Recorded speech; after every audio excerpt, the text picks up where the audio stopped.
Hi, my name's Eric with Everything Lead, and I'd just like to share with you a few quick facts about lead. Lead is a heavy metal. That means that its molar mass is above the limit. This means that it's not easily removed by bioprocesses and it can interfere with cellular metabolism. This means that it interrupts the electron transport chain in the powerhouse of the cell, also known as the mitochondria. Mitochondria function to keep nerve cells alive. And another interesting fact about lead is that it can interfere with actual nerve information transmission. So the calcium gated ion channels that are in the nervous system function because calcium is a rather nimble, lightweight element.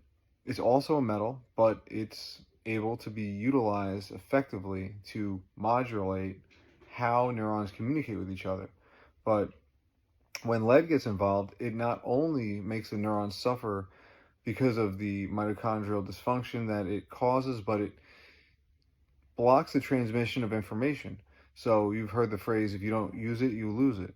In the case of neurons, that's especially true. And unfortunately, when children are in the so-called critical phase, which is when they can learn at an extremely accelerated rate, and if they don't take advantage of it at the time, they won't be able to easily develop these skills later.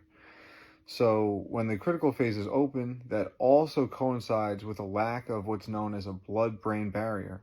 And all that means is a barrier, it's a sheath that adults have which block chemicals from our bloodstream from getting into our brains. Children don't actually have this, and if they do, it's not fully developed. So any lead in their bloodstream will really go into their brains quickly. And while lead can cause cognitive deficits in adults, it does far more damage in children because they haven't already correlated the neurons to do higher order processes like math, social functioning, impulse control, and this is a lot of the reason why children who have lead poisoning wind up having a greater risk for incarceration.